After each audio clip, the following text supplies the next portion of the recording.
তাদের ভিতরে কোনো ঝামেলা হবে না, ঝঞ্ঝাট হবে না, অশান্তি হবে না, মারামারি কাটাকাটি হবে না, গালিগালাজ হবে না। ৭০টা ১৮ বছরের যুবতী নারী দৈনন্দিন আপনার পরিষেবা দেওয়ার জন্য, আপনার মুখের মুস্কি হাসি দেখার জন্য, আপনার সঙ্গে সৎ আচরণ করার জন্য তারা ব্যতিব্যস্ত হয়ে থাকবে। সেই জান্নাত হলো চির শান্তির জায়গা, যেখানে দুঃখ নাই, ব্যথা নাই, অভাব নাই, রোগ নাই, শোক নাই, জ্বালা নাই, যন্ত্রণা নাই, হাতাহাতি নাই, গালিগালাজ নাই। আল্লাহর জান্নাত হলো চির শান্তির আবাস স্থল। চিল্লায়ে বলুন একটু সুবহানাল্লাহ। আমরা সেই জান্নাত চাই না? চাই না? চাই কি? মনের থেকে বলছেন তো? আলহামদুলিল্লাহ। তাহলে যে জান্নাতের মালিক তিনি, তার নামের আওয়াজ আর একটা বার একটু গলা ছেড়ে তুলি, আল্লাহু আকবার। এই আওয়াজটায় আল্লাহ খুশি হলেন না খুশি হলেন? আল্লাহর নামের তাসবিহ যত পড়বেন, আযকুরুল্লাহ যিকরান কাসীরা, আল্লাহর নামের স্মরণ যত করবেন, আল্লাহর নামের আওয়াজ তুলবেন যত, আল্লাহ তত বেশি বেশি বান্দার উপরে খুশিতে একেবারে পরিপূর্ণ হয়ে যাবেন। জোরে বলি সুবহান। ওয়াকালান নবী সাল্লাল্লাহু আলাইহি ওয়াসাল্লাম, মান বানা লিল্লাহি বানাল্লাহু লাহু, কামা ক্বালা আলাইহিস সালাতু ওয়াসসালাম। وقال الله تعالى في شان حبيبه إن الله وملائكته يصلون على النبي يا أيها الذين آمنوا صلوا عليه وسلموا تسليما اللهم صل على مولانا محمد وعلى آل سيدنا।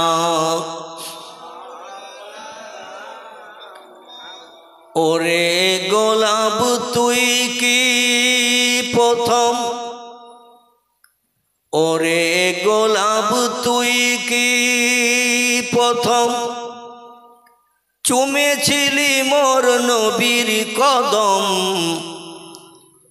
তাই কি রে তোর খুশবু সদা আতর মাঝে জাগে।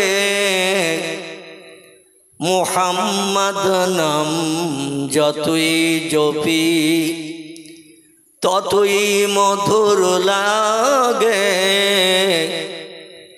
ওই নামেতে এতই মধু কে জানি তো আগে।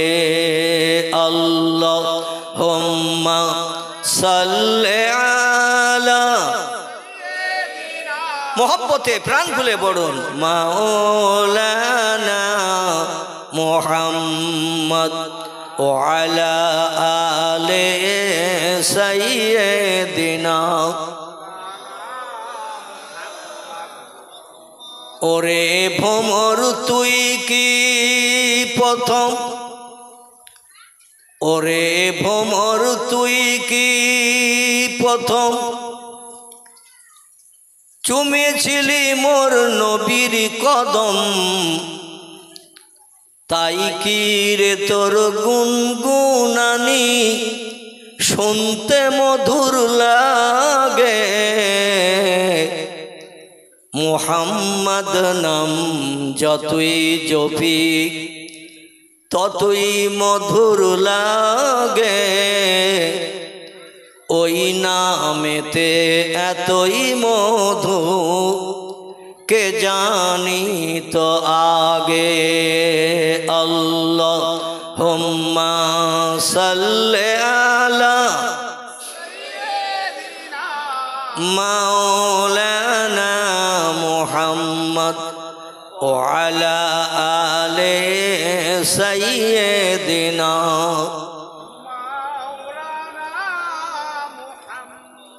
শিখ ধর্মগুরু, লোকটির নাম হলো মিস্টার গুরু নানক। কি নাম বললাম? পাঞ্জাবিদের ধর্মীয় নেতা, যাদের বাহ্যিক সুন্নত হলো 4টি। কটি বললাম? কথা বলবেন, তাহলে আমার কিছু দিতে সুবিধা হবে, আপনাদের নিতে সুবিধা হবে। ভুল হলেও বলবেন, আশা রাখি সংশোধনের চেষ্টা করব। আর আমি তত্ত্ব দিতে যে যদি কোনো ভুল বলি, আপনার ব্রেন মগজে যদি ধরা পড়ে, সঙ্গে সঙ্গে নক করবেন, আমিও সংশোধন করে নেব ইনশাল্লাহ। তবে যে মজলিসে বক্তা শ্রোতার কথার বিনিময় হয়, ওই মজলিসে জজবা তৈরি হয়। আর যে মজলিসে বক্তা শ্রোতার কথার বিনিময়ে জজবা তৈরি হয়, আল্লাহ পাক সেই মজলিসে আসমানি রহমতের দরজা সব খুলিয়ে দেন। আর একটু জোরে বলুন। তালি কোরআন হাদিসের মজলিসে বক্তা শ্রোতার কথা বলা ভালো না খারাপ? ভালো। এই জন্য মাঝে মধ্যে যদি আমি কিছু জিজ্ঞাসা করি, উত্তর দেবেন, ঠিক হলেও দেবেন, ভুল হলেও দেবেন। ভুল হলে সংশোধনের চেষ্টা করবে অধম। আর আমার বক্তৃতার ভিতরে যদি কোনো ভুল আপনাদের মগজে ধরা পড়ে, সঙ্গে সঙ্গে নক করে দেবেন। কারণ নবীজি বলছেন, কুল্লু বনি আদামা খাত্তাউন, প্রত্যেকটি আদম বংশধর হলো ভুলে ভরা গুনাহগার। জোরে বলুন সুবহানাল্লাহ। কোন ব্যক্তি বলতে পারবে না আমার কথার কোনোদিন ভুল হয়নি, কোন ব্যক্তি বলতে পারবে না আমার কাজের কোনোদিন ভুল কেউ ধরতে পারেনি। রাসূল বলছেন, প্রত্যেকটি উম্মতে মুহাম্মাদি গুনাহগার, গুনাহ নেই, অপরাধ নেই এমন কোন মানুষ পৃথিবীতে নাই। আবার কাজ করলে ভুল হয়, কথা বললে ভুল হয়। যে লোকটি কাজ করে না তার কাজের ভুল পাওয়া যাবে? যে লোকটি কথা বলে না বোবা, তার কথার কোনো ভুল বার করা যাবে? কারণ কথাই তো বলিনি। এই জন্য কথা বলতে গেলে ভুল হবে, কাজ করতে গেলে কাজের ভিতরে ভুল ধরা পড়বে। তাই বলে চুপ করে বসে থাকবো না। আপনারাও ভুল তথ্য দিলে ইনশাল্লাহ আমি অধম চেষ্টা করব সংশোধনের। আর আমার বক্তৃতার ভিতরে ভুলবার হলে আপনারাও নক করবেন, আমিও সংশোধন করে নেব। সবাই বলি ইনশাআল্লাহ। আমাদের ভারতের একটি অঙ্গরাজ্য আছে, উত্তর দিকে অবস্থিত, উত্তর পশ্চিমে। এই রাজ্যটির নাম হলো পাঞ্জাব। কি নাম বললাম? পাঞ্জাব। পাঞ্জাব রাজ্যের অধিকাংশ অধিবাসী তারা হলো শিখ ধর্মাবলম্বী, গুরু নানকের আদর্শের অনুসারী তারা। গুরু নানকের বাহ্যিক সুন্নত হলো 4টি। এই 4টি বাহ্যিক সুন্নত যারা মেনে চলে তারা গুরু নানকের অনুসারী।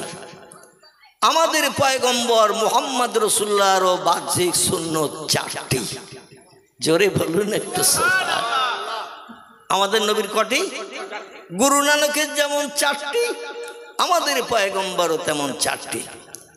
গুরু নানকের সুন্নত কটা আগে শুনে নিন।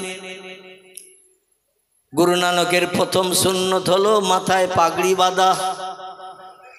2 নম্বর, পাগড়ির ভিতরে কিছুটা চুল লম্বা করে বেনি বাঁধা। 3 নম্বরে তাদের ধর্মগুরু সুন্নত হলো 2 হাতে 2টি চুড়ি বা বালা পরা। যত পাঞ্জাবিরা ড্রাইভিং করে, গাড়ির খালাসিগিরি কাজ করে, দেখবেন ওদের 2 হাতে 2টি বালা পরা রয়েছে, মেয়েদের মতো চুড়ি। 4 নম্বর গুরু নানকের সুন্নত হলো মুখে দাড়ি রাখা। কি রাখা? মুখে দাড়ি রাখা। এই 4টে জিনিস যার ভিতরে থাকবে না সে গুরু নানকের উম্মত না। আমার ভাইরা, এই জন্য আমাদের ভারতবর্ষের যত অঙ্গরাজ্য আছে, সুরাট, মিরাট, রাজস্থান, গুজরাট, মহারাষ্ট্র, উত্তরপ্রদেশ, বিহার, তামিলনাড়ু, কর্ণাটক, পশ্চিমবাংলা, ঝাড়খণ্ড, যত অঙ্গরাজ্য আছে প্রত্যেকটা জায়গায় দেখবেন পাঞ্জাবিদের দেখলেই চিনতে পারা যায়। ওদের হাতে 2টো বালা থাকে, মাথায় ওদের পাগড়ি বাঁধা থাকে, মুখে ওদের দাড়ি থাকে, থাকে না? দাড়ি থাকে। এখন গুরু নানকের সুন্নতের দাম বেশি না পয়গম্বর মুহাম্মদ রাসূলুল্লাহর সুন্নতের দাম বেশি? কার দাম বেশি? রাসূল বলছেন মান আহাব্বা সুন্নতি ফাকাদ আহাব্বানি ওয়া মান আহাব্বানি কানা মাই ফিল জান্নাহ।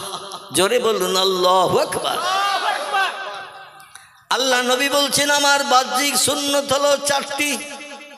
একটি হলো মাথায় পাগড়ি বাঁধা, 2 নম্বর হলো মাথায় টুপি পরিধান করা, 3 নম্বর আমার সুন্নত হলো মুখে দাড়ি রাখা।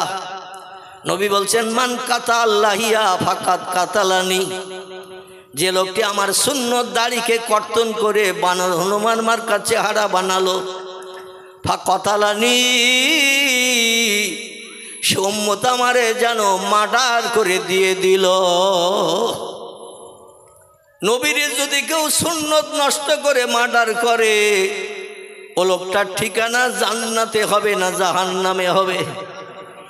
দুনিয়ার যে কোনো একটি ব্যক্তির প্রাণনাশ যদি করেন, হিন্দু হোক, জৈন হোক, শিখ হোক, বৌদ্ধ হোক, ইহুদি হোক, খ্রিস্টান হোক, কোল হোক, ভিল হোক, নাগা হোক, খাসা হোক, মুন্ডা হোক, আর্য, অনার্য, আদিবাসী, সাঁওতালি, যে কোনো ধর্মাবলম্বী মানুষ বিনা অপরাধে যদি মার্ডার করে, প্রাণনাশ করে, হাদিস শরীফের কথায় লোকটা হলো চির জাহান্নামী। নবী বলছেন আমার সুন্নত হলো দাড়ি রাখা। এই দাড়ি যদি খুরকেসি দিয়ে কর্তন করে হনুমানের মতো চেহারা বানাই, ফাকাতালানি, সেজন্য আমি মুহাম্মদ আমারে মার্ডার করে দিল। যে আমার প্রাণনাশ করলো হাসরের মাঠে, তার সঙ্গে আমার কোনো সম্পর্ক থাকবে না এবং আমিও তার সঙ্গে কোনো সম্পর্ক রাখবো না। এই জন্য আমার সজিনা তলার যুবক ভাইদের কাছে অনুরোধ রাখবো, 50-55 বছর বয়স হয়ে গেছে বাবাজি, যাদের মাথার চুল যেমন সাদা, মুখের দাড়ি বার হলেও হবে সাদা, যেমন আমি অধম আমার মাথার চুলও দেখেন সাদা, দাড়িও হয়ে গেছে ওই রকম সাদা। আমার ভাইরা, দুনিয়ার সৌন্দর্য শ্রীবৃদ্ধি করার সময় আর নাই। বয়স 50-55 হয়ে গেছে আমার বাবাজিরা, আগামীকাল থেকে ওয়াদা করে আল্লাহ নবীর সুন্নত দাড়িতে আর খুরকেছি লাগাবো না। পারবেন? যাদের আছে তাদের আছে, যাদের মুখে এখনো নাই, কবরে যেতে হবে না, হবে না, হাসরে হাজির হতে হবে না, হবে না। আর নবী ছাড়া হাসরের মাঠে উম্মতে মুহাম্মাদীদের আর কেউ সাহারা হবে? যিনি হবেন আমাদের সাহারা, আমরা সেই ব্যক্তির আদর্শের রঙে মরণের দিন পর্যন্ত রেঙে চলব। তাহলে আজকের এই জলসাটা দেওয়া সার্থক হবে। ঠিক বললাম না ভুল বললাম? আজকের এই জলসা দেওয়া সার্থক হবে। আর যদি দিতে হয় তাই দিলাম, চাঁদা দিতে হয় তাই দিলাম, তাওয়ার অগ্নি 1 প্যাকেট বাড়ি যাব, এইসব চিন্তা ভাবনা নিয়ে যদি আসি, মৌলবী যা বলার বলবে, হাওয়ার মাধ্যম দিয়ে মাইক দিয়ে আওয়াজ উড়িয়ে চলে যাবে পাশের গ্রামের দিকে। যে মানুষ ছিলাম পূর্বে, সেই মানুষ থাকলাম পরবর্তীতে। এই রকম চিন্তা ভাবনা যদি থাকে, তাহলে মজলিসের শস্য দানা পরিমাণ লাভ হবে। নবী বলছেন আমার সুন্নত যে লোকটি ভালোবাসলো, মান আহাব্বা সুন্নতি, আমার বাহ্যিক সুন্নত হলো 4টি। একটি হলো মাথায় পাগড়ি বাঁধা, 2 নম্বর মাথায় টুপি দেওয়া, 3 নম্বর আমার সুন্নত হলো দাড়ি রাখা, 4 নম্বরে আমার সুন্নত হলো হাঁটুর নিচে লম্বা জামা পরিধান করা। এই 4টি সুন্নত যে লোকটি মেনে চললো মরণের দিন পর্যন্ত, ফাকাদ আহাব্বানি, ওই লোকটা আমি মুহাম্মদ রাসূলুল্লাহ আমার ভালোবাসার প্রিয় পাত্র হলো। ওমান আহাব্বানি, আর যে লোকটি আমারে ভালোবেসে আমার সুন্নতগুলো বাস্তব জীবনে রূপদান করলো, কানা মাই ফিল জান্নাহ, সেই লোকটি আর আমি আল্লাহর বেহেশতের ভিতরে এক জায়গায় বসে বসে সুখ ভোগ করব। নারায়ে তাকবীর। মসজিদে নববীতে আসরের নামাজ বাদ সাহাবীরা প্রশ্ন করলেন এই তথ্য শুনে। সাহাবীরা প্রশ্ন করলেন, ইয়া রাসূলুল্লাহ, জান্নাত তো বিশাল এরিয়ার। নবী বললেন নাম, হ্যাঁ। বলে তোমরা বুঝলে কি করে? বলে আপনি আসরের নামাজ বাদ মসজিদে নববীতে একদিন ওয়াজ করেছিলেন, আমাদের মনে আছে। সেটি হলো আমার উম্মতের ভিতরে যে লোকটা সৎ আমল খুব কম থাকবে, তবে খারাপ আমল মোটে নেই। সুদ জীবনে খায়নি, ঘুষ জীবনে খায়নি, চুরি করে কারোর মাল আত্মসাৎ করেনি, কারো গালে চপটাঘাত করেনি, কটু কথায় কাউকে গালি দেয়নি, কোনো নারীর সঙ্গে অবৈধ যৌন মিলন করেনি, কোনো গরিব এতিমের হক ফাঁকি দিয়ে খায়নি, কোনো বিধবা নারীর দরজার কড়া নাড়া দিয়ে রাত 1:30টার সময় জীবন যৌবনের ক্ষুধা মিটিয়ে আসেনি।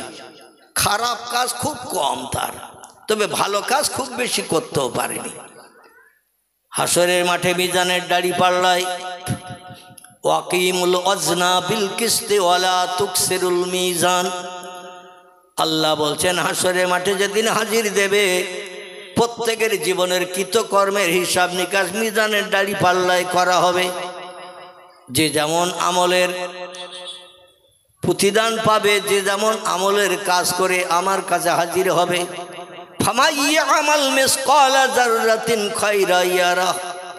সৎ আমল যদি শস্য দানা পরিমাণ থাকে, সেটাও মিজানের দাড়ি পাল্লায় চাপালে ধরা পড়বে।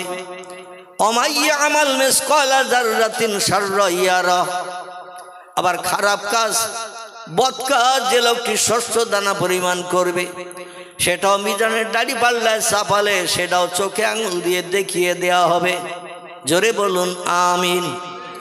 এখন লোকটার খারাপ কাজ খুব কম, মিথ্যা কথা বলেনি, চুরি করেনি, কাউকে কটু কথায় গালি দেয়নি, কারো গালি অন্যায়ভাবে চড় মারেনি, কোনো গরিবের হক ফাঁকি দিয়ে খায়নি, জায়গা জমি জোর করে দখল করে নেয়নি, কোনো বিধবার দরজার কড়া রাত 1:30টার সময় যে নাড়া দিয়ে যৌন ক্ষুধা নিবারণ করেনি, কোনো মানুষ মার্ডার করেনি, প্রাণনাশ করেনি, অর্থবিত্ত আত্মসাৎ করার জন্য। খারাপ কাজ খুব কম, তবে সৎ কাজ খুব সামান্য। নবী বলছেন সাহাবীরা, লোকটার খারাপ কাজ নেই বললেই চলে, কিন্তু ভালো কাজ তেমন করতে পারেনি। আল্লাহ পাক হাসরের মাঠে খুব সামান্য যৎকিঞ্চিৎ ভালো কাজ করে হাসরে হাজিরি দেওয়ার কারণে ওই লোকটাকে আল্লাহ পাক তামাম পৃথিবীর এরিয়ার মতো 10টা জান্নাত দান করবে। পৃথিবীতে বর্তমান দেশের সংখ্যা হলো 256টির মতো। গুগল সার্চ করবেন, দেখতে পাবেন।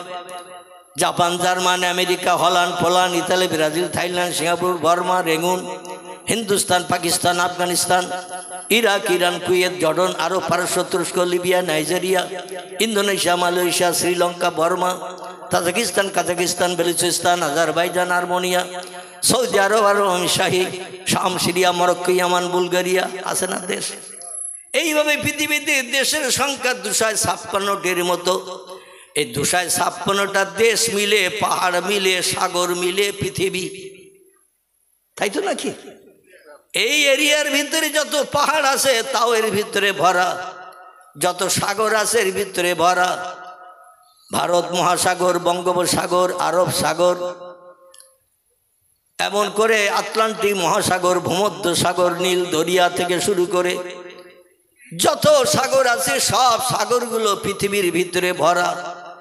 এই তামাম পৃথিবীর এরিয়ায় যত জায়গা, এই রকম জান্নাতের ভিতরে লোকটা জায়গা দেয়া হবে 10 গুণ। আচ্ছা, 10 গুণ যদি জায়গা দেয়া হয়, শুধু মরুভূমির খালি মাঠ না ঘর বাড়ি থাকবে? কথা বলে আলহামদুলিল্লাহ। শুধু আরবের মরুভূমির খালি মাঠ ময়দান নয়, লক্ষ লক্ষ কোটি কোটি বিল্ডিং আল্লাহ পাক জান্নাতের ভিতরে কোন শব্দের মাধ্যম দিয়ে বানিয়ে রেখেছেন। জান্নাতি 70 জন হুর প্রাপ্ত হওয়ার পরে ওই জান্নাতের ঘরে 1 রাত করে যদি থাকে, পরের রাতে ওই ঘরে আর না ঢোকে।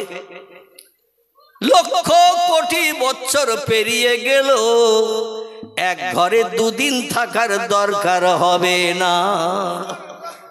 নারায়ে তাকবীর। আল্লাহর কি কিছু কমতি আছে? আল্লাহ বলছেন, এই পৃথিবীর মানুষ, আমি পৃথিবীতে হলাম সব থেকে ধনী, এবং পৃথিবীতে মানুষ তোমরা যারা আছো আনতুমুল ফুকারা, তোমরা হলে সব আমার কাছে ফকির। জোরে বলুন সুবহানাল্লাহ। আল্লাহ বলছেন আনা গানিউন, আমি হলাম ধনী, ও আনতুমুল ফুকারা, পৃথিবীতে যত কোটিপতি আছো আমার কাছে সব ফকির। কারণ যে মাল পেয়েছো আমার দেওয়া মাল, আর আমার মালের কোনোদিন কমতি হয় না। আমি মাল দিতে যে চিন্তা করি না, এখনো 11 জন বাকি রয়েছে, সবাইকে সংকলন করে দিতে হবে। আল্লাহ শুধু বলেন কোন ফায়া কোন, সঙ্গে সঙ্গে সেটা হয়ে যায়। জোরে বলুন একটু সুবহানাল্লাহ। আমার ভাইরা, সেই পয়গম্বর মুহাম্মদ রাসূলুল্লাহ, যার কথা হবে হাসরের মাঠে শেষ কথা, কি কথা? সেই নবীজিকে একটু আপন বানানোর দরকার আমাদের আছে না নাই? নবীজিকে একটু প্রেম মহব্বত ভালোবাসা আমাদের দেওয়ার দরকার আছে না নাই?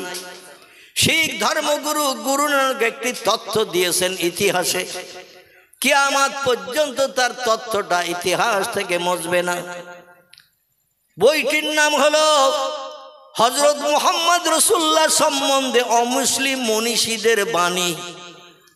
হযরত মুহাম্মদ রাসূলুল্লাহ সাল্লাল্লাহু আলাইহি ওয়াসাল্লাম সম্পর্কে অমুসলিম মনীষীদের বাণী।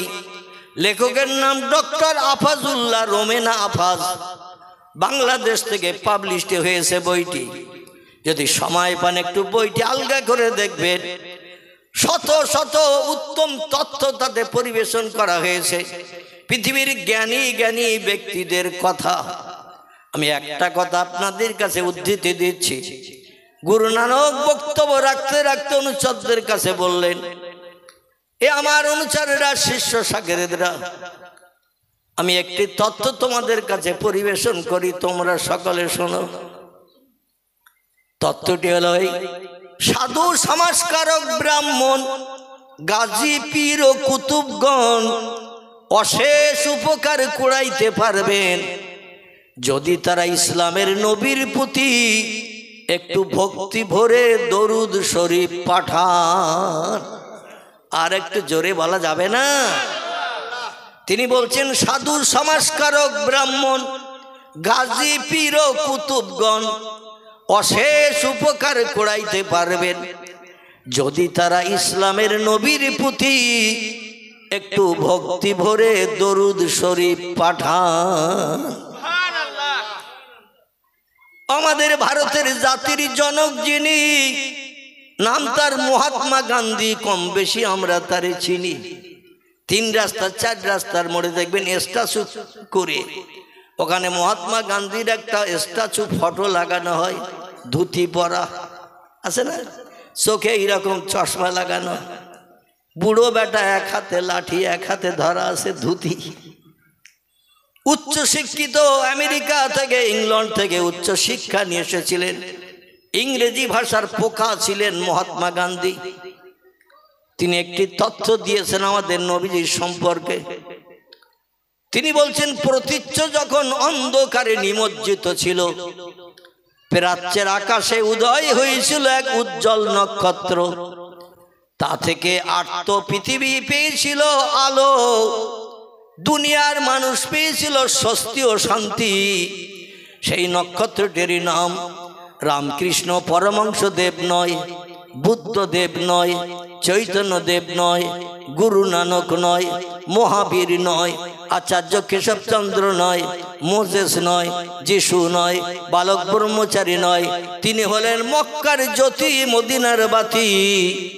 তার মধুর নাম মুহাম্মাদুর রাসূলুল্লাহ। আমাদের ভারতবর্ষে কিছুদিন নারী প্রধানমন্ত্রী ছিলেন যিনি, নাম কি তার বলুন তো? আলহামদুলিল্লাহ। তাহলে মগজে আপনাদের মাল আছে ইনশাল্লাহ। আর মগজে মাল থাকলে তথ্য দিতে সুবিধা হয়, ঠিক কি না? আর হাতড়াতে হাতড়াতে বক্তৃতার সময় তো শেষ হয়ে যায়। এনার নাম ছিল ইন্দিরা গান্ধী। ইনি আজমির শরীফের খাজা মঈনুদ্দিন চিশতির রওজা জিয়ারত করে এসে ইলেকশনে ভোটে দাঁড়িয়েছিলেন। ভোটে কংগ্রেস সরকারে যখন জয়ী হয়ে গেল, কংগ্রেস পার্টির সবাই মিলে নির্বাচন করলেন ইন্দিরা গান্ধী। ব্রিটেন থেকে উচ্চ শিক্ষা নিয়ে এসেছে, তার জ্ঞানের বহার কম নয়। আমরা সবাই মিলে একমত হয়ে বলছি ইন্দিরা গান্ধী প্রধানমন্ত্রী হোক। সবাই একমত হয়ে তাকে প্রধানমন্ত্রী বানিয়েছিলেন। তিনি প্রধানমন্ত্রীর স্টেজে দাঁড়িয়ে একটি বক্তব্য রেখেছিলেন।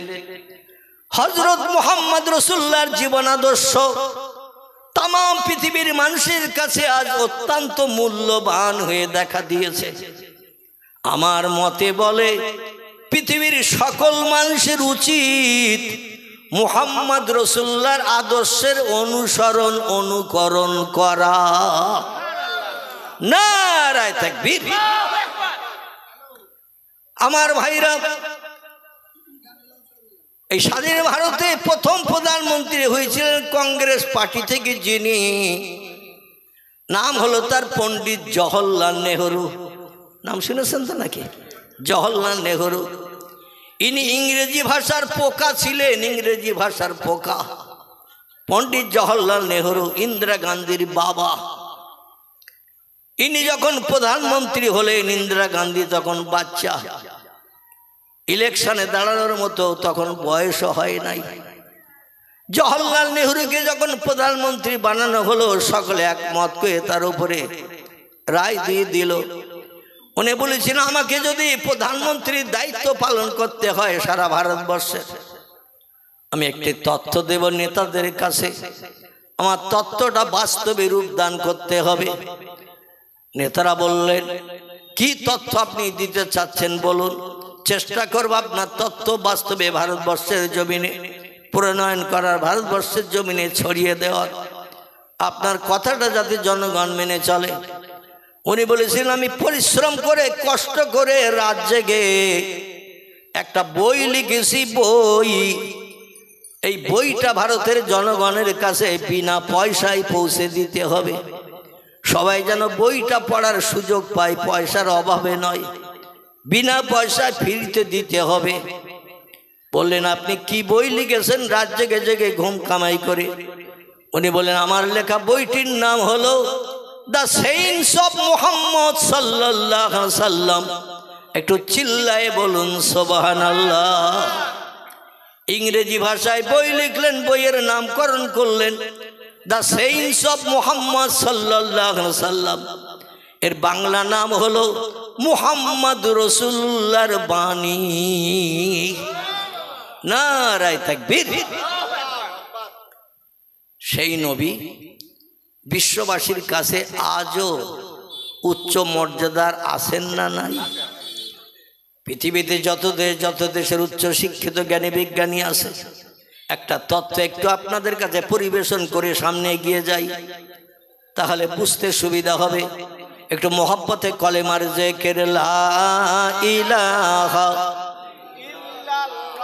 লা ইলাহা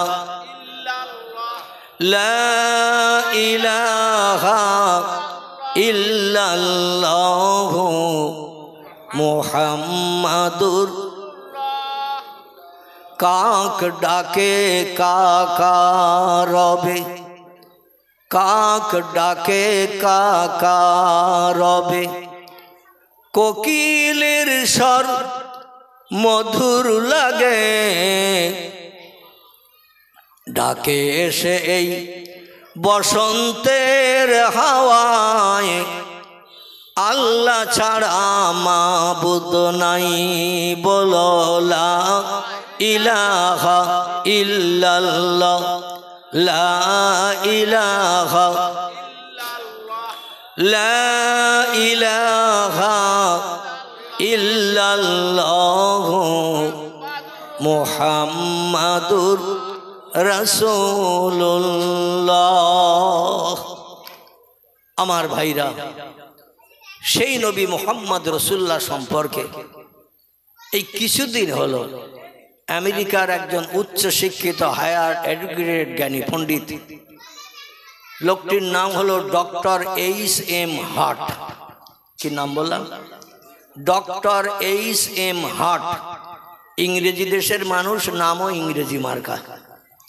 ইনি একটি বই লিখেছেন, বই, এখান থেকে বছর 10 আগের কথা। বইটির ইংরেজি নাম হলো দ্য 100। কি নাম বললাম? দ্য 100। বাংলা নাম হলো 100। বাংলা নাম কি? 100। ইংরেজি থেকে বলা হয়েছে দ্য 100। এই বইটি লিপিবদ্ধ করলেন পৃথিবীতে উচ্চশিক্ষিত বিজ্ঞানী যারা, Rousseau, Plato, Hegel, Montesquieu, Kant, ভওয়েল, জার্নাল মিলি, Thomas Carlyle, William Moore, Edward Gibbon, Goethe, Isaac Newton, Galileo, বড় বড় নামি দামি বিজ্ঞানী যারা যন্ত্রপাতি বানিয়ে মানুষের উপকার করেছেন, তাদের জীবনী ভরে দিয়েছেন বইতে। পৃথিবীতে যারা নামি দামি রাষ্ট্রনেতা, কার নাম যুক্তরাষ্ট্রের ভূতপূর্ব প্রেসিডেন্ট মিস্টার হুভার, কার নাম জার্মান প্রেসিডেন্ট মিস্টার হিটলার, কার ইতালির প্রেসিডেন্ট মিস্টার সিনোর মুসোলিনি, কার নাম আমেরিকার president George W Bush, Bill Clinton থেকে শুরু করে আরো অনেকে, চীনের প্রেসিডেন্ট মিস্টার শি জিনপিং। আমার ভাইরা, উচ্চ শিক্ষিত এবং উচ্চ বুদ্ধিধারী মানুষ যারা পৃথিবীতে রাষ্ট্রনেতা দায়িত্ব পালন করেছেন, এদের জীবনী ভরে দিয়েছেন তার ভিতরে। আবার এই পৃথিবীতে যারা বড় সাহিত্যিক, কবি, লেখক, তাদের জীবনী ভরে দিয়েছেন তাতে। বইয়ের ভিতরে আবার আমাদের পয়গম্বরদের ভিতরে কিছু পয়গম্বরের নামও কোট করা হয়েছে। যেমন কোরআনের ভিতরে আল্লাহ পাক টোটাল 27 জন পয়গম্বরের নাম কোট করেছেন। কতজন? টোটাল 27 জন পয়গম্বরের নাম টোটাল কোরআনের ভিতরে এসেছে। 25 জনের জীবনী কম বেশি ভরা, 2 জনের কোনো জীবনী লেখা নাই, শুধু নাম এসেছে। আমি টুপ করে পয়গম্বরদের নাম কটা বলি, তাহলে জায়গায় আসলে বুঝতে পারবেন।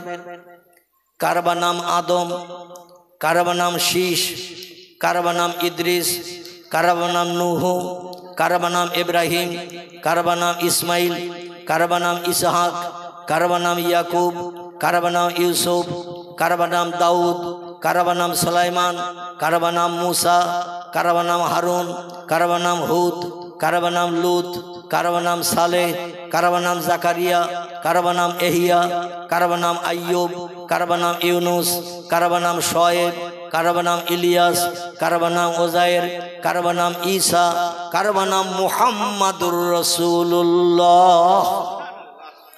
কজনের নাম বললাম? কজন? আর কেউ গুনেছেন? আমার বাবাজি উনি একটু নাম বলার সঙ্গে সঙ্গে গুনেছেন যে কটা হচ্ছে দেখি। আর অধিকাংশ মানুষ আওয়াজ শুনেছি, জলসাও শেষ, আওয়াজও শেষ। গুনলে অনেকদিন মেমোরিতে জমা থাকে এই কটা, আর না গুনলে হাওয়ায় উড়িয়ে যাবে না, যাবে না।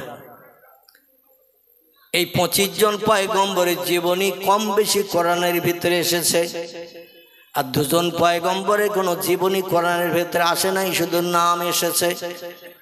একজনের নাম হযরতে জুলকিফুল আলাইহিস সালাম, একজনের নাম হযরতে আল ইয়াসা আলাইহিস সালাম। এই 2 জনের কোনো জীবনী নাই, শুধু নাম এসেছে। আমার ভাইরা, আল্লাহ পাক 1 লক্ষ মোতাবেক 2,24,000 পয়গম্বর পৃথিবীতে পাঠিয়েছেন মানুষকে সুপথ দেখানোর জন্য।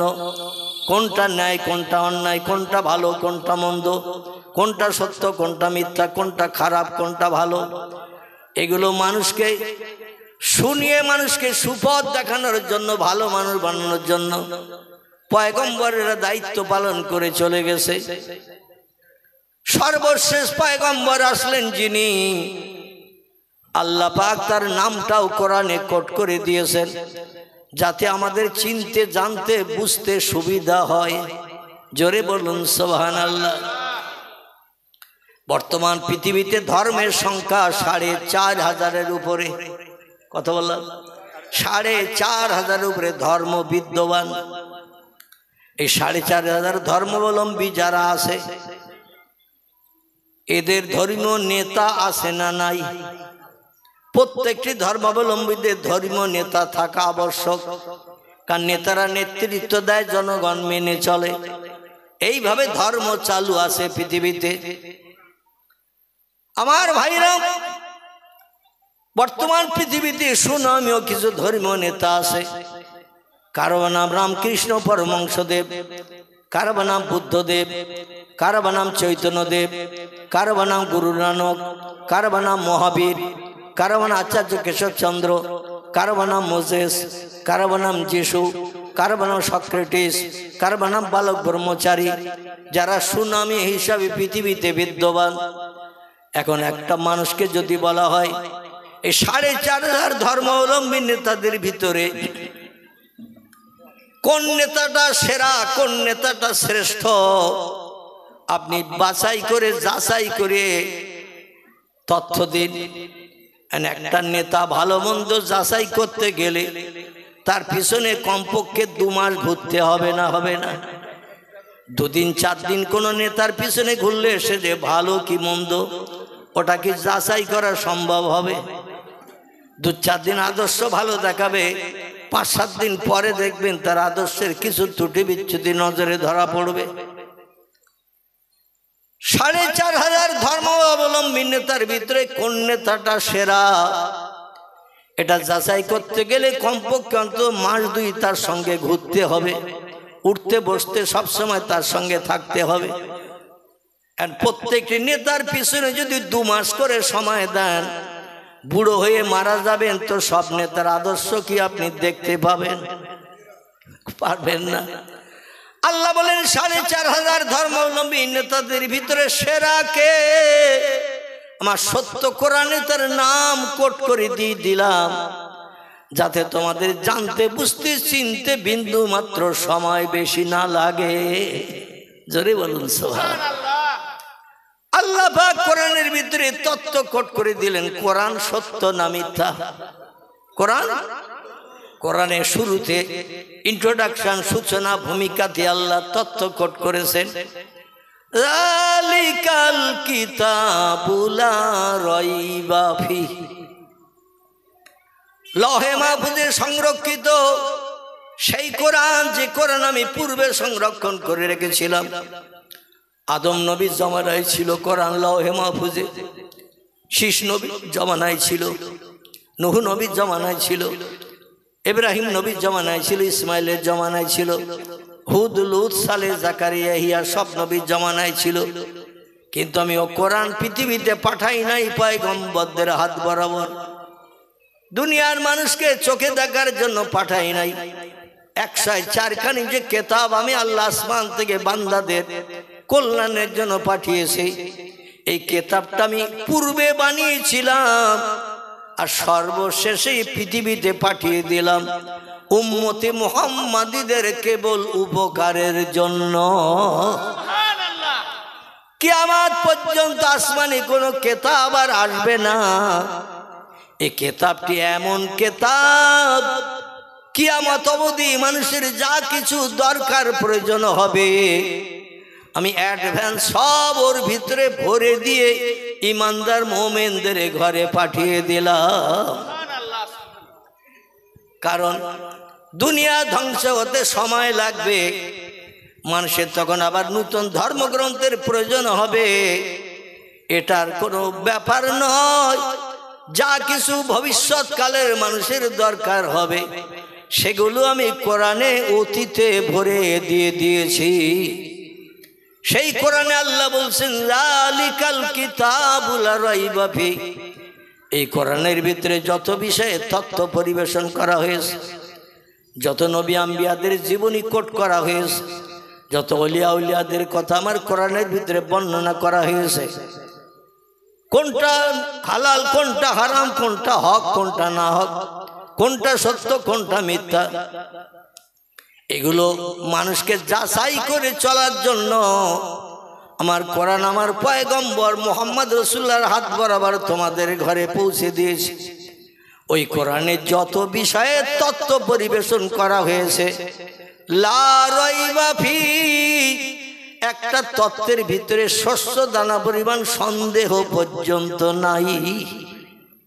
তবে শোনো পৃথিবীর মানুষ, আমি আল্লাহ হলাম অসীম জ্ঞান রাশির মালিক।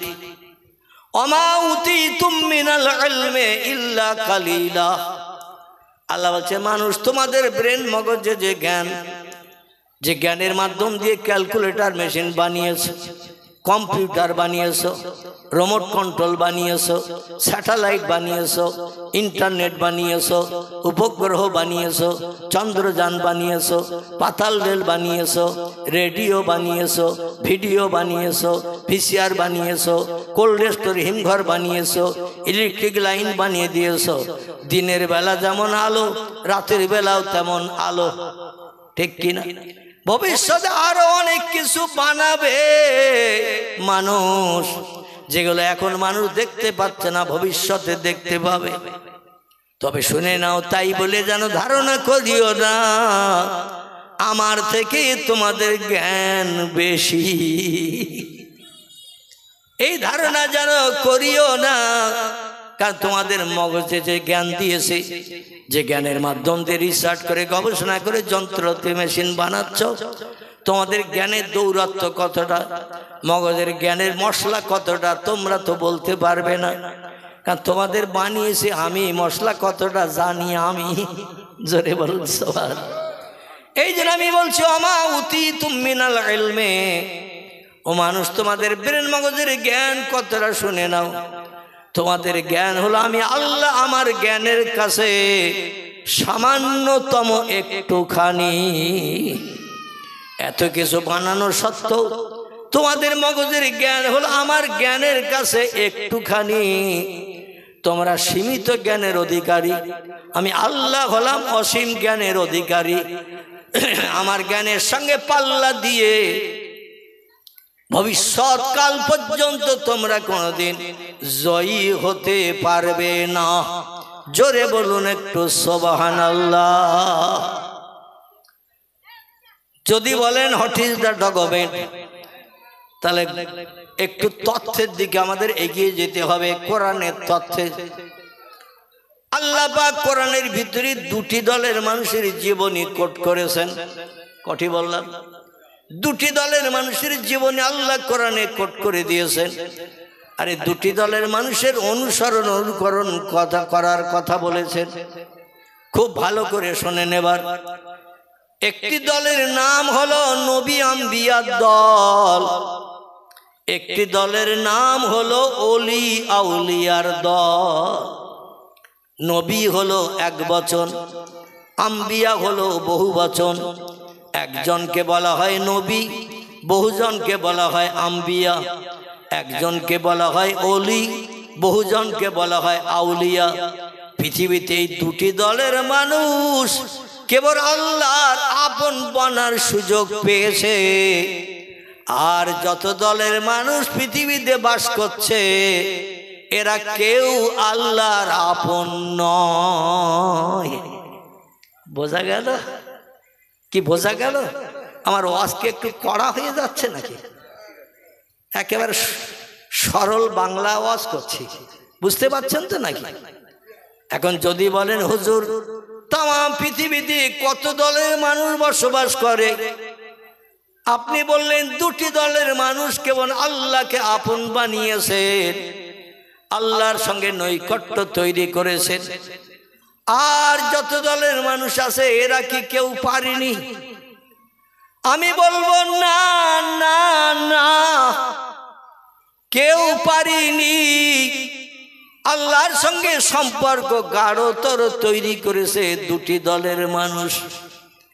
একটি দলের নাম নবী আম্বিয়া, একটি দলের নাম হলো ওলি আউলিয়া।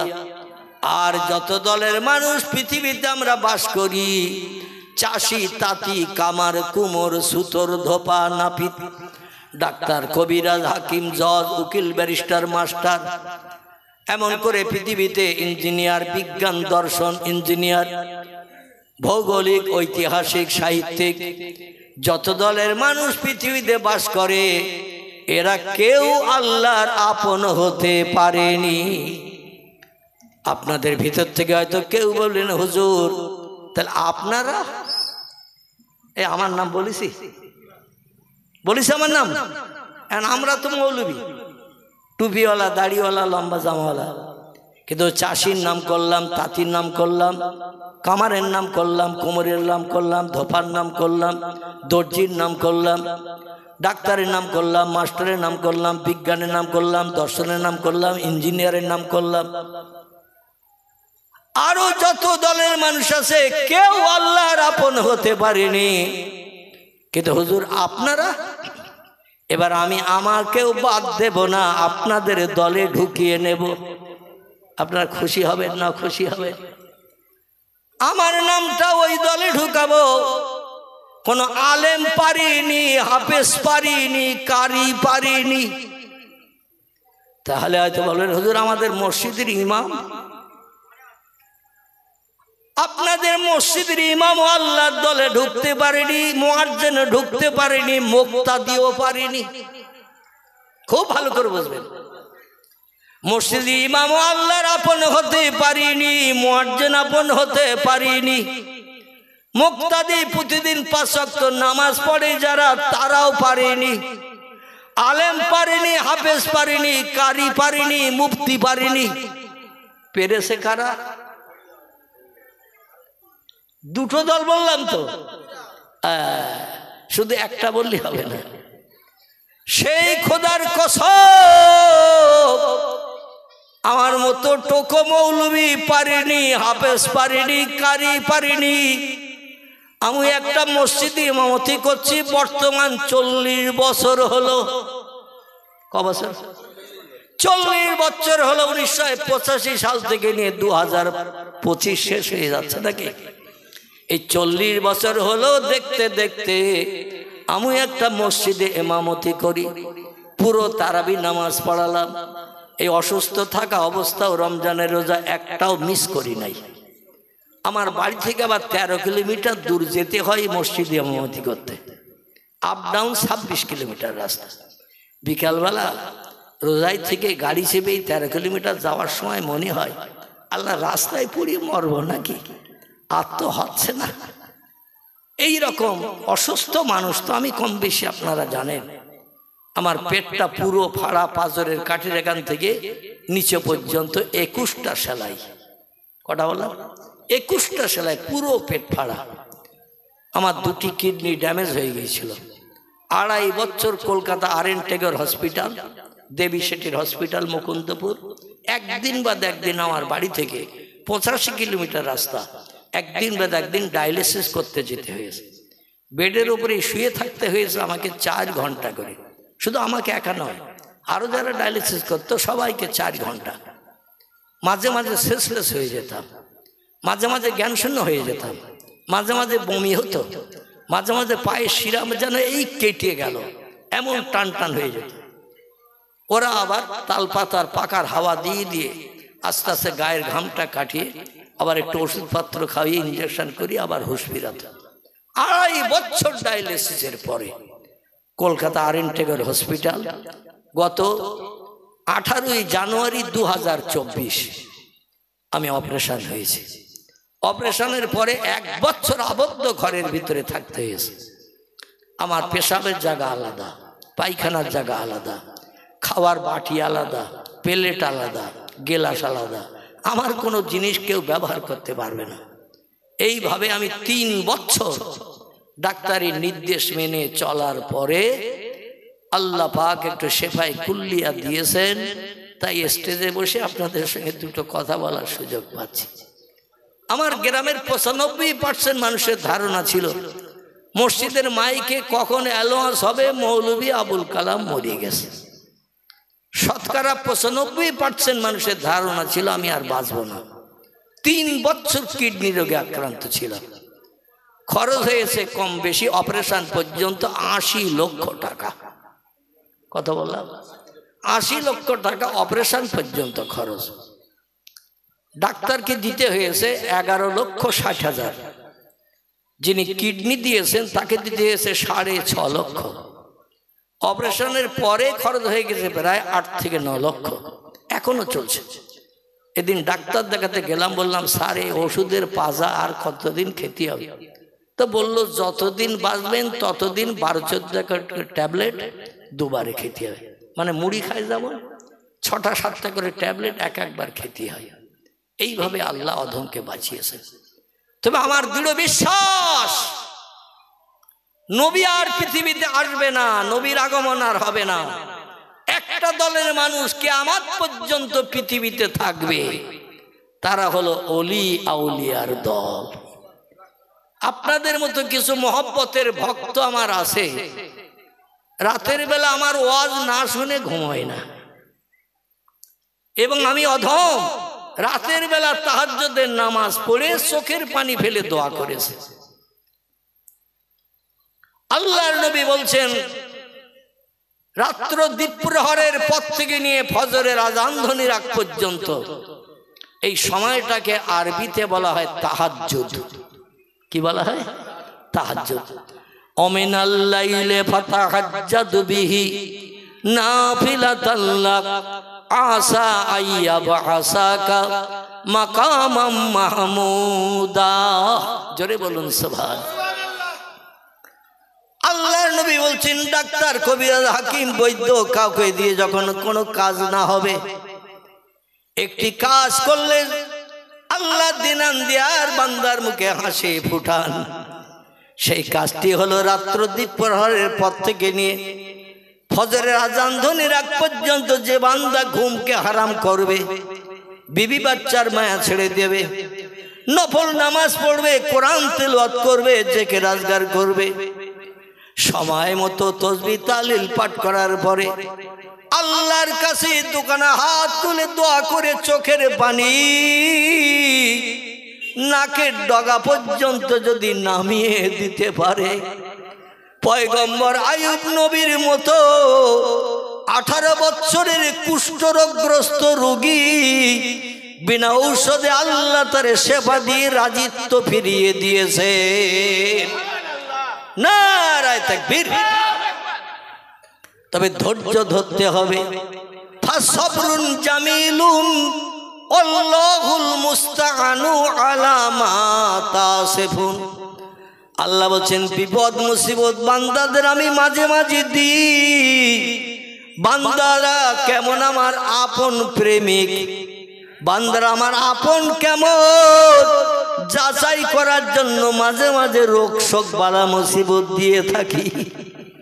যে বান্দা ধৈর্য ধারণ করে সবর ইখতিয়ার করে দুনিয়ার কারো কাছে হাত না পেতে রাতের গভীরে সব সৃষ্টি যখন ঘুমিয়ে পড়ে, সব সৃষ্টি দেহের ক্লান্তি দূর করার জন্য যখন বিশ্রামে যায়, ওই সময় যে বান্দা চোখের ঘুমকে হারাম করে জায়নামাজে দাঁড়িয়ে নফল নামাজ পড়ার নিয়ত করে দাঁড়িয়ে যায়, ওই বান্দা আমার কাছে কিছু যদি চায় ফালিয়াদহাকু কালিলা ওয়াল ইয়াবকু কাসীরা। জোরে বলুন একটা আল্লাহু আকবার। কার কথা এটা? আল্লাহর কথা। আল্লাহ বলেন ফালিয়াদহাকু কালিলা ওয়াল ইয়াবকু কাসীরা।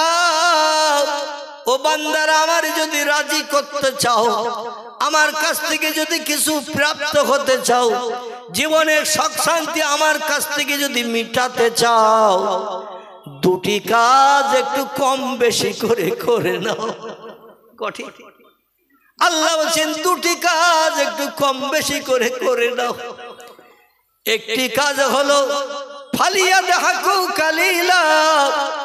পৃথিবী হাসির জায়গা নয়, পয়গম্বর মুহাম্মদ রাসূলুল্লাহ হাদিস শরীফে জানিয়েছেন পৃথিবী হলো কান্নার জায়গা, হাসির জায়গা হলো আল্লাহর জান্নাত। জান্নাতে যখন যাবে দুঃখ থাকবে না, ব্যথা থাকবে না, অভাব থাকবে না, রোগ শোক থাকবে না, কোনো বালা মুসিবত আসবে না, চির শান্তির জায়গা। শুধু হাসবে হাসবে, আনন্দ ফুর্তি করবে।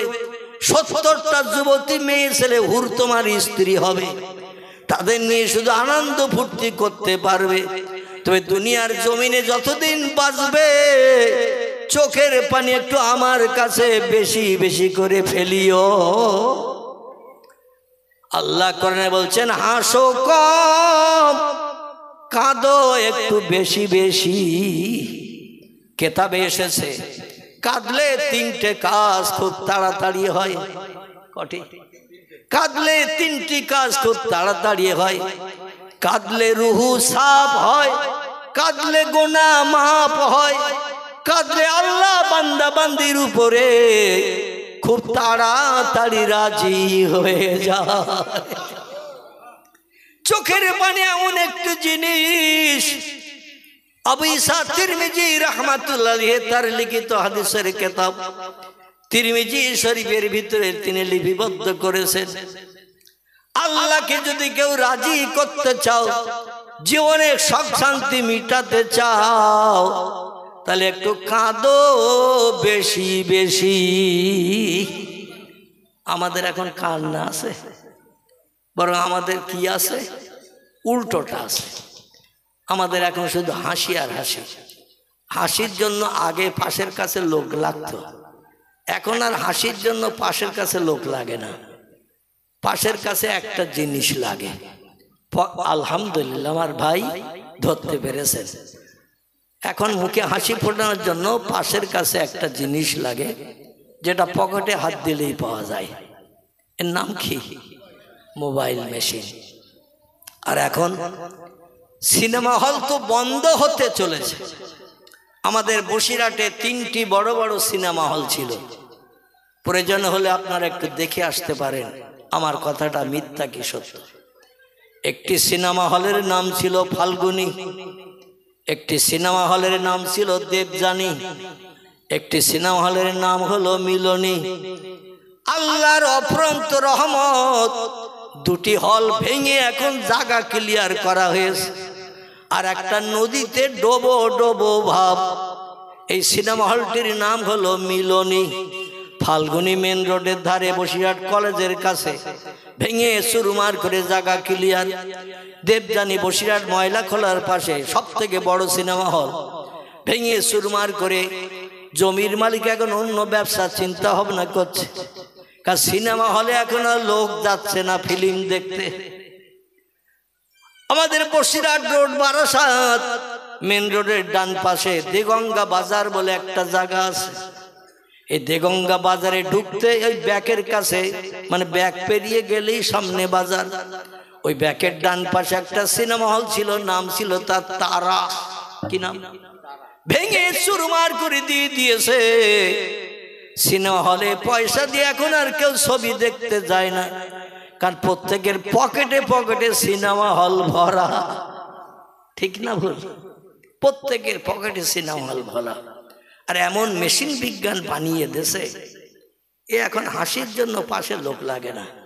মনের মানুষ শুধু সুইচ টিপলেই বেরিয়ে যাবে।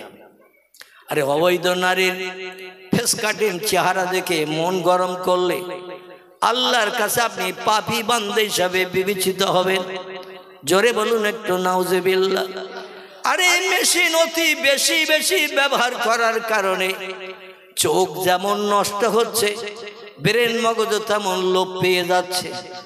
ভবিষ্যতে মানুষ একেবারে বেঈমান হয়ে যাবে তার কাজকর্ম আচার ব্যবহারের মাধ্যম দিয়ে। আল্লাহ পাক বললেন, বান্দারা যদি আমার কাছ থেকে কিছু পেতে চাও, তাহলে একটু রাতের গভীরে রাত্র দ্বীপ্রহরের পর থেকে নিয়ে ফজরের আজান ধ্বনির আগ পর্যন্ত একটা নামাজ আছে, নফল নামাজ। এই নামাজটির নাম হলো তাহাজ্জুদ। শুধু 5 ওয়াক্ত নামাজ পড়লেই কিন্তু আল্লাহর আপন হওয়া যাবে না। আল্লাহ দুনিয়ায় বাস করতে গেলে 5 ওয়াক্ত লাগবে।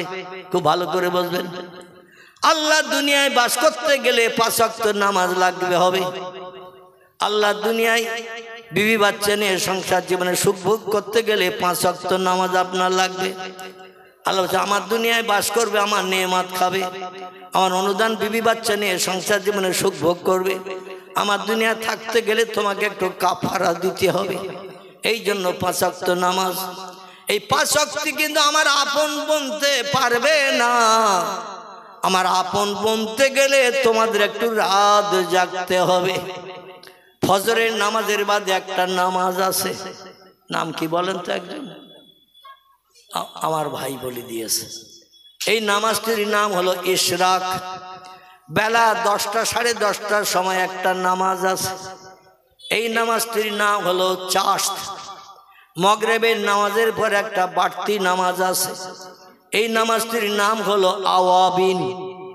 আর রাত্র দ্বীপ্রহরের পর থেকে নিয়ে ফজরের আজানের আগ পর্যন্ত একটি নামাজ আছে, নামাজটির নাম হলো তাহাজ্জুদ। আল্লাহ কোরআনেও নামকরণ করে দিয়েছেন। আমাদের ভিতরে ওই নামাজ কি এখন কারো আছে? এই নামাজ পড়েছিলেন দুটি দলের মানুষ।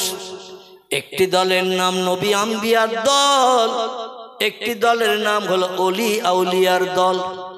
আসুন আমি আপনাদের একটু সঙ্গে করে নিয়ে যাই। ইরাকের দেশের জমিনে যেতে আপনাদের ইচ্ছা আছে কিনা?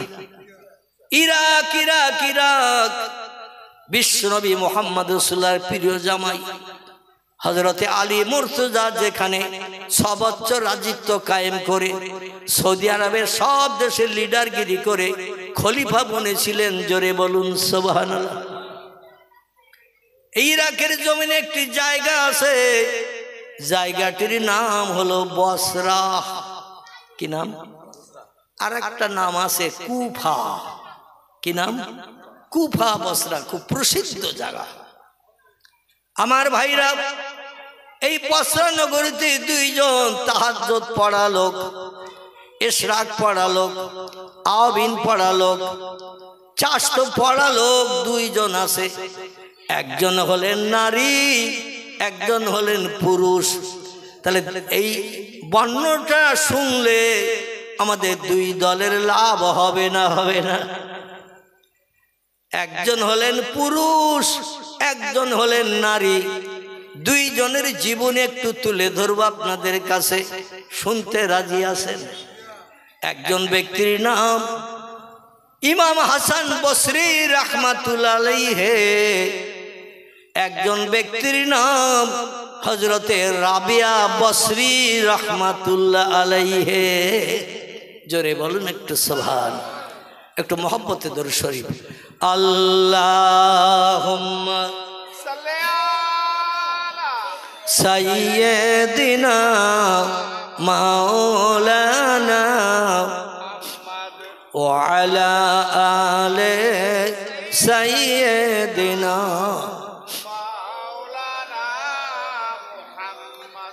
অভয়ে বাণী দিল তারা, অভয়ে বাণী দিল তারা, ও আমিনা বিবি।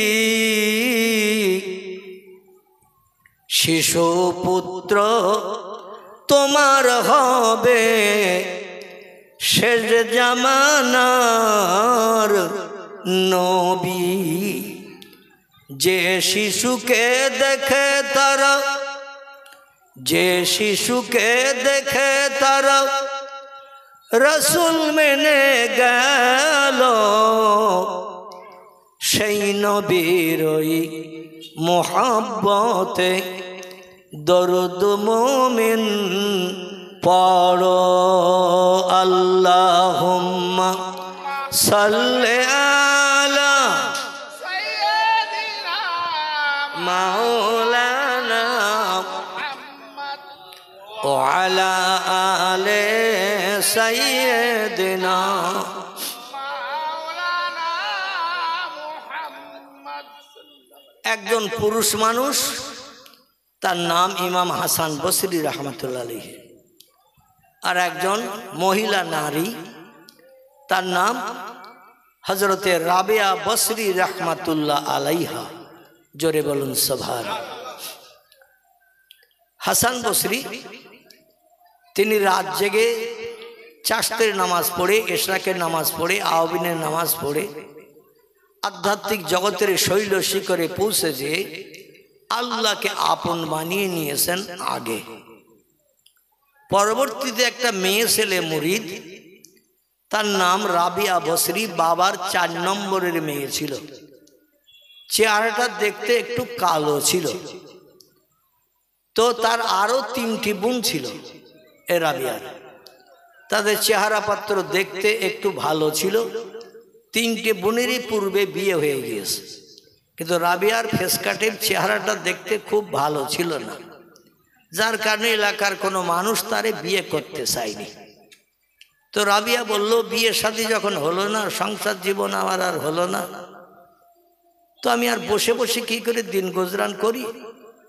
আল্লাহর এক ওলি বান্দার কাছে যাই, যে একটু মোরাকাবা মোশাদার সবক মশকা করি, বায়াত হই, মুরিদ হই, হয়ে আল্লাহর সঙ্গে একটু নৈকট্য লাভ করার চেষ্টা করি। আল্লাহর সঙ্গে যদি আমার সম্পর্ক গাঢ়তর ভালো হয়, দুনিয়ার কোনো পুরুষের সম্পর্কের দরকার নাই। এই চিন্তা ভাবনা নিয়ে কিছুদিন অপেক্ষা করার পর রাবিয়া বসরি খোঁজ নিতে নিতে হাসান বসরির কাছে চলে গেছেন। বেটা ছেলেরাও হাসান বসরির কাছে মুরিদ হয়, বায়াত হয়। সব বেটা ছেলেদের বায়াত হওয়ার পরে রাবিয়া বসরি বললেন, হুজুর সবাই চলে গেল কাজ মিটিয়ে, পুরুষের কাজ না মিটলে মেয়েদের কাজ করা তো সম্ভব নয়, এই জন্য একটু অনেকটা সময় অপেক্ষা করেছি। আর তো কোনো পুরুষ বেটা ছেলে নাই, আমার পিতামাতা যথেষ্ট চেষ্টা করেছে কিন্তু বিয়ে দিতে পারে নাই। আল্লাহ বান্দির একটু রূপ চেহারা কালো করে দিয়েছে, মানুষ আমার দেখে পছন্দ করে না, এই জন্য আমি দিন গুজরান কি করে করি, এই জন্য আপনার কাছে আমি বায়াত হতে এসেছি। আপনার সঙ্গে স্পর্শ থেকে আমি সময়টা অতিবাহিত যাতে করতে পারি, আমার একটু মুরিদানের খাতায় নাম নথিভুক্ত করে নিন। হাসান বসরি বললেন, রাবিয়া তুমি বায়াত হবে? বলছেন নাম হ্যাঁ। বলে বায়াত হলে কিন্তু রাবিয়া এটা অনেক পরিশ্রমের কাজ, অনেক কষ্টের কাজ, দৈনন্দিন রাত জাগতে হবে, সকাল দুপুর বিকাল সন্ধ্যা, এশায় ফরজের নামাজের পরে কিছু তসবিহ আছে প্রতিদিন পাঠ করতে হবে। রাবে আমার হাতে হাত দিয়ে বায়াত হলে প্রথম নম্বরের কাজ হলো সকাল থেকে নিয়ে ফজর পর্যন্ত, মানে আজকের ফজর থেকে নিয়ে আগামীকালের ফজর পর্যন্ত এই 24 ঘন্টার ভিতরে দৈনন্দিন 10,000 বার করে তোমার আল্লাহ আল্লাহ করতে হবে। কবার? 24 ঘন্টায় 10,000 বার ঘুরতে ফিরতে উঠতে বসতে আল্লাহ আল্লাহ আল্লাহ আল্লাহ এই নাম জপ করতে হবে 10,000 বার। ও রাবেয়া প্রতি ফজর নামাজে সালাম ফিরানোর পর 33 বার সুবহানাল্লাহ, 33 বার আলহামদুলিল্লাহ, 34 বার আল্লাহু আকবার, এটা দৈনন্দিন তোমার পড়তে হবে প্রতি ওয়াক্তের ফরজ নামাজের পরে। রাবিয়া সকালে যখন ফজরের নামাজ পড়বে তোমাকে ওই তসবিহ পড়তে হবে 33 33 34, আর কলেমা শরীফ পড়তে হবে 500 বার, নবী মুহাম্মদ রাসূলুল্লাহর মহব্বতে দরুদ শরীফ পড়তে হবে 500 বার। তুমি কি পারবে এই দায়িত্ব পালন করতে? যদি পারো তাহলে আমার রুমাল ধরো, আমি তোমারে বায়াত করে নিচ্ছি। খুব সংক্ষেপ রাবিয়া বললেন, হুজুর আমি রাজি, আমার কারো হুকুম শুনতে হবে না, কারো কথা শুনতে হবে না, কারো নেতৃত্ব মানতে হবে না, কারণ আমার হুকুম মানার মতো কেউ নাই, আমি একাই একা। হাসান বসরি তওবা করিয়ে সবক দিয়ে দিলেন, দিয়ে বললেন বাড়ি যাও, এইগুলো যখন পুরো মস্ক হয়ে যাবে, কমপ্লিট হয়ে যাবে, আবার আসবে, আমি তোমারে সবক পাল্টে দেব। হাসান বসরির তত্ত্ব শুনে রাবিয়া বাড়ি এসে খুব কঠিন একাগ্রতা নিয়ে সবকগুলো অল্প দিনের ভিতরেই তিনি কমপ্লিট করে ফেলেছেন, কোনোদিন আর পড়তে ভুল হয় না। আমার ভাইরা সবক আবার পাল্টাতে গেছেন হাসান বসরির কাছে। হাসান বসরি বললেন, এত তাড়াতাড়ি তোমার সবক শেষ? রাবিয়া বলছে, নাম ইয়াইহাল ওসাতিস, আমার ওস্তাদ হুজুর গো, আমার তো তেমন জ্বালা যন্ত্রণা নাই, কাজকর্ম নাই, সংসার চিন্তা নাই, কারো হুকুম শুনতে হয় না, স্বামী আমার নাই, বাচ্চা কাচ্চা নাই, বিয়েইতে হয় নাই, এই জন্য আমার পক্ষে সম্ভব, আমি 24 ঘন্টায় ওই সবকে থাকি। জোরে বলুন সুবহান। হাসান বসরি আবার দ্বিতীয় সবক দিলেন। আচ্ছা, দ্বিতীয় সবক দিলেন, দিয়ে বললেন, এটা মস্কা হয়ে গেলে আবার সবক পাল্টে দেব। অল্প দিনের ভিতরে রাবিয়া আল্লাহর সঙ্গে গাঢ়তর সম্পর্ক বানিয়ে ফেলেছেন। আর মুরিদ এবং ওস্তাদের সঙ্গে এমনি লাদুনির একটা আলাদা সম্পর্ক আছে, এলমে মারেফাতি সম্পর্ক। মুরিদ কি করছে, পীর সাহেব মুর্শিদ ওটা চোখ বন্ধ করলে দেখতে পায়, আবার পীর সাহেব কি করছে, মুরিদ চোখ বন্ধ করে তাহাজ্জুদে গেলে ওটাও দেখতে পায়। রাবিয়াকে হাসান বসরি বললেন, আমার কাছে কষ্ট করে আসতে হবে না, তোমার সঙ্গে আমার যখন টেলিফোনের সম্পর্ক তৈরি হয়ে গেছে, এখনকার সময় নয়, যখন টেলিফোনের বাপ মায়ের নামও পর্যন্ত কেউ জানতো না, মোবাইল মেশিন ওয়্যারলেস টেলিফোনের কোনো নাম কেউ যখন শোনেনি, সেই সময়কার কথা। তুমি একটু আমাকে রেডিও সেন্টার থেকে গান চাপিয়ে দিলে ঘরে ঘরে যেমন গান হয়, দিল্লি বোম্বাই থেকে আপনজন কথা বললে আপনাদের সজিনাতলায় যেমন খবর এসে যায়, এর থেকে বেশি সম্পর্ক আল্লাহর সঙ্গে তার বান্দা বান্দিদের। এতে জীবনে ক্যাশ কার্ড ভরতে হয় না, সিম কার্ড ভরতে হয় না, কোনো ব্যাটারিতে চার্জ দিতে হয় না, বিনা চার্জে কাজ 24 ঘন্টা চলে। জোরে বলুন একটু সুবহানাল্লাহ। হাসান বসরি বলছে, রাবিয়া তুমি উচ্চ র্যাঙ্কে পৌঁছে গেছো রাবিয়া, তোমার খুব বেশি আর মোরাকাবা মুশাহাদার সবক মশ করতে হবে না, তুমি এমন একটা জায়গায় পৌঁছে গেছো, তোমার আর বাড়তি পরিশ্রম করার দরকার হবে না। রাবিয়া বলছেন, হুজুর এমন কথা কেন বলছেন? বলে, সবকের যে সমস্ত পাওয়ার আছে, সবকের যে সমস্ত নিয়ম নীতি আছে, সব তোমার জানা বোঝা হয়ে গেছে, তো আমি তোমাকে নিয়ে একটু চিন্তা করি। রাবিয়া বলছে, হুজুর আমাকে নিয়ে চিন্তা করেন? বলছেন, না। বলে, হুজুর কি চিন্তা? বলে, চিন্তা করি তুমি ভবিষ্যতে আল্লাহর এত বড় আবেদা বান্দি হওয়া সত্ত্বেও জাহান্নামী হয়ে যাও কিনা। কথাটা ভালো কথা। তুমি এত বড় আমলকারিনী নারী হওয়া সত্ত্বেও তুমি ভবিষ্যতে জাহান্নামী হয়ে যাও কিনা, আমি এই নিয়ে একটু সংশয়ে দুশ্চিন্তায় আছি। রাবিয়া বলে, হুজুর এমন শরীয়তের খেলাফ কাজ তো আমি করি না, যে কাজ করার কারণে আমি জাহান্নামী হব। আমি পর্দা পুশিদার ভিতরে থাকি, পর্দা পুশিদার ভিতরে চলি, আমার চেহারা কোনো পরপুরুষকে আমি দেখতে দিই না। জোরে বলুন সুবহানাল্লাহ। কোনো পরপুরুষের চেহারাও আমি দেখি না, আমি সবসময় সতর্কতা অবলম্বন করি। ইন্নামাল মুমিনিনা ইয়াগুদ্দু মিন আবসারিহিম, ইন্নামাল মুমিনাতে ইয়াগদুদনা মিন আবসারিহিন্না ওয়া ইয়াহফাজু ফুরুজাহুম আল আখির। আল্লাহ কোরআনে বলেছেন, ও ছেলেরা তোমাদের পর্দা হলো আগে। আমরা মনে মনে ধারণা করি মেয়েদের পর্দা হলো আগে। আল্লাহ কোরআনে তত্ত্ব কোট করে বলছেন, ছেলেরা তোমাদের পর্দা আগে। 2 নম্বরে পর্দা হলো মেয়েদের। দুনিয়ার যুবক পুরুষ তোমাদের চোখগুলো হেফাজত করো পরনারীর দিকে তাকানো থেকে। পরবর্তীতে আল্লাহ বলছেন, ইন্নামাল মুমিনাতু ইয়াগদুদনা মিন আবসারিহিন্না। ও দুনিয়ার মেয়েরা, তোমরাও তোমাদের চোখগুলো আবরণ করো পরপুরুষের চেহারা দেখা থেকে। তোমার চোখে যদি কোনো পরপুরুষের চেহারা দেখো, তোমার চোখ নাপাক হবে। পরপুরের সঙ্গে হাতে হাত যদি লাগাও হাত নাপাক হবে। পরপুরের সঙ্গে ঠোঁটে মোবাইলে যদি আমরা তলায় দাঁড়িয়ে দাঁড়িয়ে ঘন্টা দেড়েকখানি গল্প করো জবান নাপাক হবে।